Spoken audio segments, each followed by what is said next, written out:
ભરૂચ બેઠક પર કોંગ્રેસ ઉતારી શકે છે ઉમેદવાર અહેમદ પટેલના પરિવારને મળી શકે છે ટિકિટ।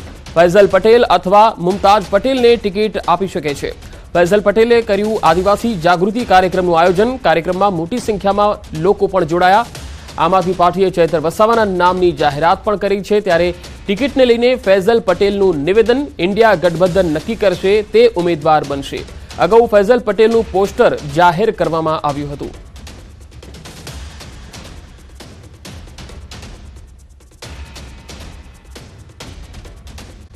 ઝડપાયું ખાતર વેચવાનું કૌભાંડ। રાહત દરના ખાતરને રીપેકિંગ કરી બમણા ભાવે વેચવાનો આ કૌભાંડનો પર્દાફાશ થયો છે। નડિયાદના વલેટવા ચોકડી પાસે આ કૌભાંડનો પર્દાફાશ થયો છે। રાહત દરે મળતા યુરિયા ખાતરનો ગેરકાયદે વેપલાનો પર્દાફાશ થયો। ખેડૂતોના હકના ખાતરને અન્ય લેબર મારીને બારોબાર વેચતા હતા। ખાતરની મંડળી ચલાવનાર સહિત 3 સામે ફરિયાદ થઈ છે। વડતાલ પોલીસે નડિયાદના વલેટવા ચોકડી પાસેના એક ગોડાઉનમાંથી ખેડૂતના હકના સબસિડીયુક્ત ખાતરને રીપેકિંગ કરી ઊંચા ભાવે વેચવાનું કૌભાંડ પકડી પાડ્યું છે। આ મામલે પોલીસે સલુણ ગામે યુરિયા ખાતરની મંડળી ચલાવનાર સહિત 3 સામે ફરિયાદ નોંધી અને કાયદેસરની કાર્યવાહી હાથ ધરી। ખાતરના સેમ્પલો એકત્રિત કરી પૃથ્થકરણ માટે પણ મોકલાયા છે। નીમકોટેડ યુરિયા સબસિડીયુક્ત ખાતર હોવાનું પણ બહાર આવ્યું હતું। પોલીસે જાતે ફરિયાદી બની આણંદના સલમાન સલીમ મંસૂરી, સલુણના વિપુલ ચૌહાણ અને હર્ષિલ પટેલ એમ 3 શખ્સો સામે ગુનો નોંધીને પગલાં ભર્યા છે। ભરૂચમાં લક્ષ્મીનારાયણ સોસાયટીમાં ચોરી થઈ ગઈ। ઘરમાંથી 5 લાખના મુદ્દામાલની ચોરી થઈ ગઈ। સીસીટીવી કેમેરા બંધ થતા પરિવારને જાણકારી થઈ।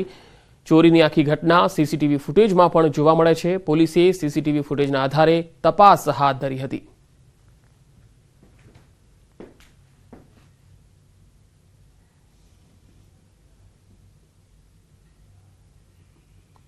આ ઘટના કરીબન 24 તારીખે સવારે 4 વાગ્યાની આસપાસ થઈ હતી, જેની જાણ અમને 26 તારીખે થઈ હતી। આ પૂરી ઘટનામાં કમસે કમ 4.5-5 લાખ તકરીબન અત્યારે લાગી રહેલું છે કે એટલાની ચોરી થયેલી છે।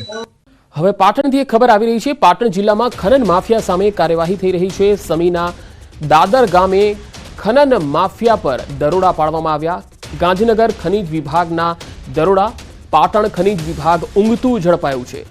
સમી વિસ્તારમાં આવેલ દાદર ગામની સીમમાં ગાંધીનગરની ટીમે રેડ પાડી હતી અને આ રેડ દરમિયાન ખનીજ વિભાગની ટીમે 9 જેટલા ડમ્પર જપ્ત કર્યા। ગેરકાયદેસર રેતી ભરતા 9 ડમ્પર જપ્ત કરી સમી પોલીસ સ્ટેશને મુકાયા। પાટણ, અમદાવાદ અને સુરેન્દ્રનગરના પાટડી ગામના ખનન માફિયાઓના ડમ્પર જપ્ત કરાયા છે।